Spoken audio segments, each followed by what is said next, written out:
అంతా అయింది. ఎట్టకేలకు చిరంజీవి ఎంతో ముచ్చటపడి పెట్టిన ప్రజారాజ్యం పార్టీని తన పుట్టినరోజు నాడు కాంగ్రెస్ సముద్రంలో కలిపేశాడు. ఇక నుంచి తాను నిఖార్సైన కాంగ్రెస్ వాదిని ప్రకటించేశాడు. ఇది తన జీవితంలో మరపురాని రోజు అని గర్వంగా ప్రకటించుకున్నాడు. ఇప్పుడు ప్రజారాజ్యం పార్టీ అధినేత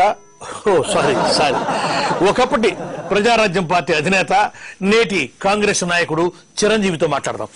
నమస్కారం సార్ చిరంజీవి గారు. ముందుగా మీకు మా డింగ్ డాంగ్ తరఫున పుట్టినరోజు శుభాకాంక్షలు. ఈ పుట్టినరోజుకి ప్రత్యేకంగా నా జీవితంలో మరిచిపోలేనిది. ఏమిటా ప్రత్యేకత? ఇద్దరు వ్యక్తులు దంపతులు అవుతున్నారు, పెళ్లి చేసుకుంటున్నారు అంటే అది ఇద్దరు వ్యక్తులు కలయిక కాదు, రెండు కుటుంబాల కలయిక, రెండు తరాలు కలయిక. నాకు ఒక విషయం చెప్పండి, ఇది మీ పుట్టినరోజా పెళ్లి రోజా? ఈ రోజున ప్రజారాజ్యం పార్టీ పూర్తి స్థాయిలో కాంగ్రెస్ తోటి విలీనం అవుతుంది అంటే గనక ఒక 17 మంది ఎమ్మెల్యేలు వచ్చి మిగతా ఈ పార్టీతో చేరటం కాదు. ఎవరయ్యా అక్కడ? ఏంటా గొడవ? ఏదో ఒక రోజు తిరగపడితే వీళ్ళు పంచి ఊడిపోయినా పారిపోతారు ఈ రాష్ట్రం నుంచి, ఈ దేశం నుంచి. ఓ పవన్ కళ్యాణా?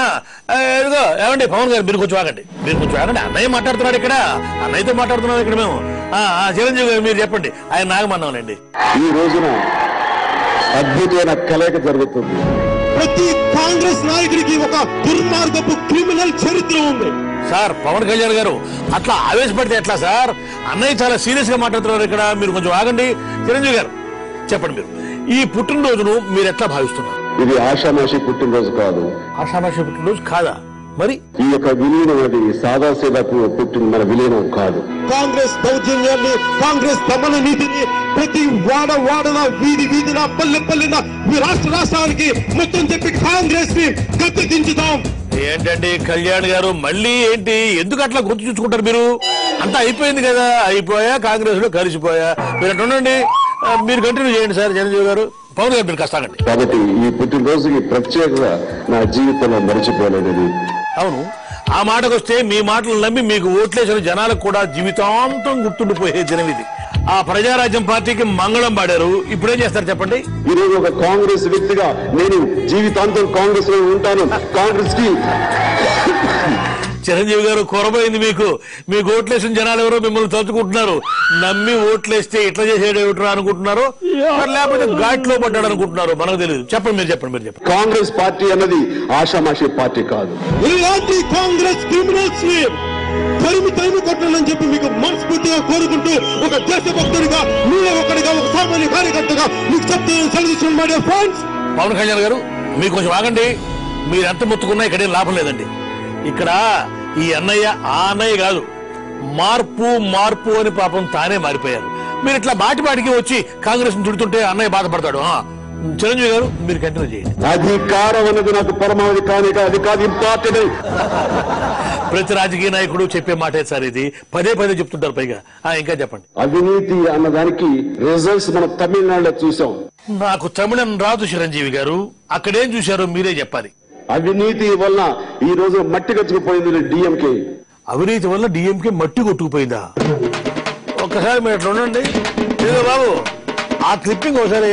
నిజమైన పేదవాళ్ళకి సంక్షేమ పథకాలు ఇవ్వడంలో ఆయన ముందు చూపుతూ ఉంటారు. అలాంటి వారికి మీరు మళ్లీ పట్టం నుండి కనుక ఖచ్చితంగా మన యొక్క భారతదేశంలోనే తమిళనాడు రాష్ట్రం ముందుంటుంది. అభివృద్ధి అవడానికి ఎలాంటి గుర్తొచ్చిందా? గత అసెంబ్లీ ఎన్నికల్లో మట్టి కొట్టుకుపోయిన డిఎంకేకు మీరు ప్రచారం చేసిన అపురూప సన్నివేశం అది. ఇప్పుడేమంటారు చిరంజీవి గారు? అడ్డెడ్డెడ్డే మళ్ళీ కొరపోయింది సార్. ఎవరో మిమ్మల్ని తలుచుకుంటున్నారు. బహుశా డిఎంకే పార్టీ వాళ్ళే ఉంటుంది. ఈయన్ని పిలిచి ప్రచారం చేయించుకుంటే మాకు ఈ గతి పెట్టింది అనుకుంటున్నారేమో, లేకపోతే కాదో మనకు తెలియదు. ఇది ఆరంభం మాత్రమే. అవును, అంతం కాదు, ఇది ఆరంభం మాత్రమే. In front there is crocodile festival. బాగుంది సార్, చాలా బాగుంది. చివరిగా ఏదన్నా మంచి డైలాగ్ చెప్పండి సార్. మీరు ఎప్పుడు చెప్తుంటారే జై ప్రజారాజ్యం, జై కాంగ్రెస్. మీరు ఇప్పుడు కాంగ్రెస్ పార్టీలో కలిసిపోయారు కదా, సరే కాస్త మెల్లిగా రండి సార్, మళ్ళీ దగ్గు వస్తుంది, లేకపోతే మళ్ళీ కోరబోతుంది. ఆ విధంగా చిరంజీవి స్థాపించిన ప్రజారాజ్యం కాంగ్రెస్ అనే మహాసముద్రంలో కలిసిపోయి కనుమరుగైపోయింది. ఎనీహౌ చిరంజీవి గారు, బెస్ట్ ఆఫ్ లక్.